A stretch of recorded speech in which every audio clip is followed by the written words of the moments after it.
If you are a registered professional with SACPCMP or you are looking to register with SACPCMP, then you are at the right place.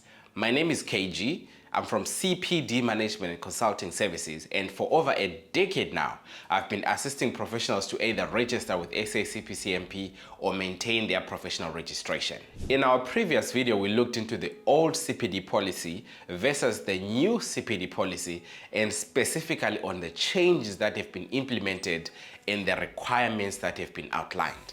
And in today's video, we're going to be looking into how can you plan for your 3-year CPD cycle so that by the end of it, you'll be fully compliant. Now, before we go any further, I just want to quickly give a quick disclaimer. I am not an employee for SACPCMP, neither do I work for SACPCMP. So I know some of you guys will start asking me questions that only the people from SACPCMP can answer. These videos are just for educational purposes. If you have any inquiries on your profile, or invoices, or your registration, you will have to speak to the people from the council, then they will be able to help you with that. With that out of the way, let's get into today's video. What really separates a person who gets compliant by the end of the cycle and a person who's not compliant by the end of the cycle is actually just planning. So I'll give you 3 easy steps that you'll quickly follow, and with those 3 easy steps, I can guarantee you that by the end of your 3-year CPD cycle, you'll be fully compliant. One of the common pitfalls that I've seen that happens with most professionals is they just do courses randomly. You need to have a plan. You need to know, what courses am I doing this year and how many credits do I need to accumulate for this year? Because without a proper plan, you will find yourself at the end of the cycle with either too many courses for a specific category, for instance, personal development or PPI. So if you plan your courses properly, then that will eliminate the risk of you overdoing courses for a specific category. And if you actually plan your CPD courses according to the CPD requirements, then you will not have that last minute rush of, I need to do all the courses in 1 month so that I can be compliant. Step number 1, you need to understand the CPD requirements. Now, remember in the previous video, we have already established that now you have 4 categories to comply with. You've got your professional practice, you've got your mentorship, you've got your personal development, and you've got your PPI. We're going to be focusing on PPI and personal development today, but the requirements for these 4 categories are: for your professional practice, which means doing the actual work, you are required to put together at least 30 CPD credits, right? Or 300 notional hours. Then for mentorship, you are required to only put together only 10 CPD credits or 100 notional hours. Then the third one, personal development, you are required to only put in 5 credits or 50 notional hours. Then the fourth one, PPI, you are required to do again 5 credits or a total of 50 notional hours. And if you calculate everything together, that gives you a total of 50 CPD credits or 500 notional hours. Now that you know the CPD credits, the CPD requirements, then now you can start doing your CPD planning accordingly.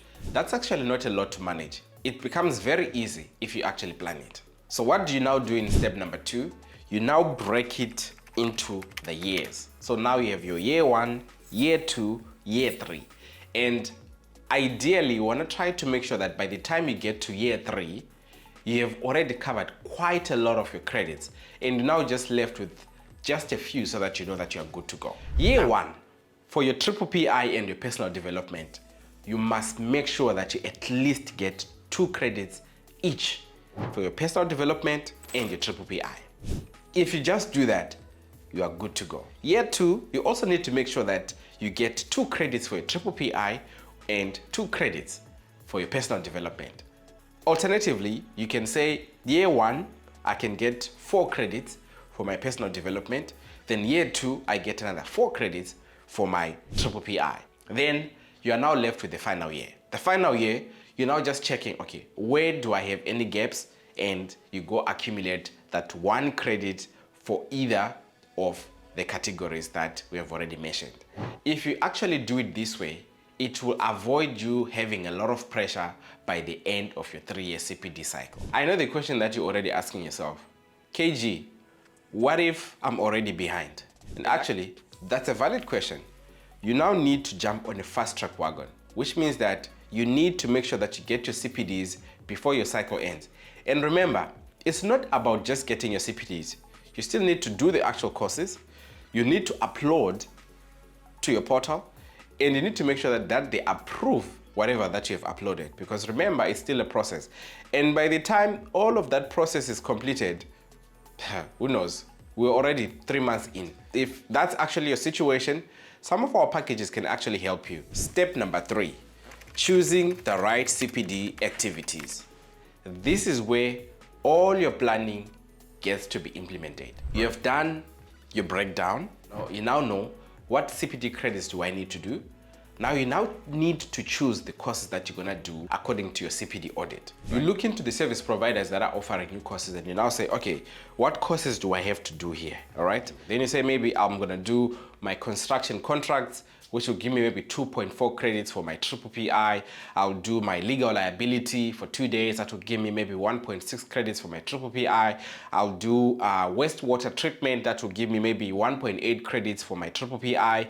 You say you're also gonna do maybe a 2-day course on construction regulations, the latest regulations, and that will give me maybe another 1.6 credits for my personal development. I'll do a 3-day course on construction project management. That will give me 2.4 credits. Then finally, I'll do people management skills. That will give me another 1.6 credits. When you look into CPD, remember, this is continuous professional development.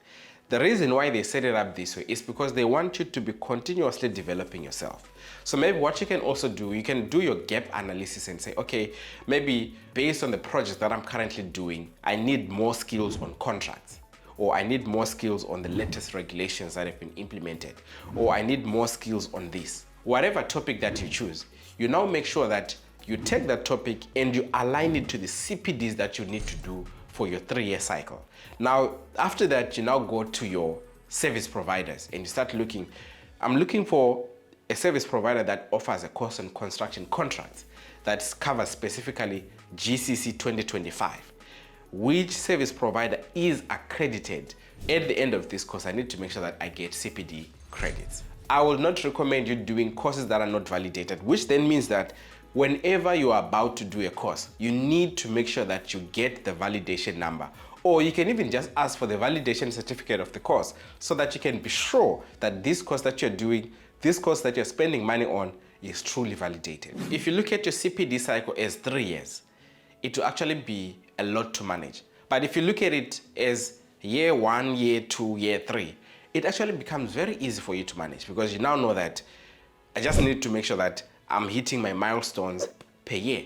And if you are hitting those milestones per year, then you know that you're good to go. Now, because of this, many professionals actually prefer a structured CPD solution where everything is actually planned for them. The biggest mistake that I've seen professionals make is they leave CPD until it's too late. That is why here at CPD Management and Consulting, we've put together tailor-made solutions to cater for those professionals that are looking for a one-stop tailor-made solution. We've come up with 2 packages for you.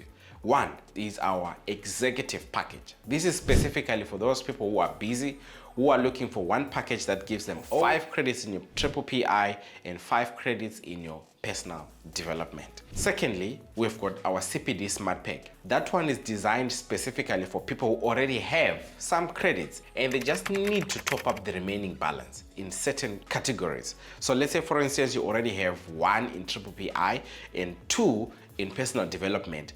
Our Smart Pack only covers the CPDs that you only need, so that you're not spending money on extra CPDs that you won't even need. I really appreciate the love, the messages, the comments that I've been getting from you, and even the questions. And what I'm actually planning to do on our next video, we're gonna make it a Q&A where I'm gonna be answering all the questions that you've been sending me. I must say, there've been quite a lot of questions. And what I'm gonna do, I'm gonna compile all of those questions. I'm gonna make a nice video for you. Then that will be on our next video. With that being said, I look forward to seeing you guys in the next video. And from my side and the CPD team, Thank you.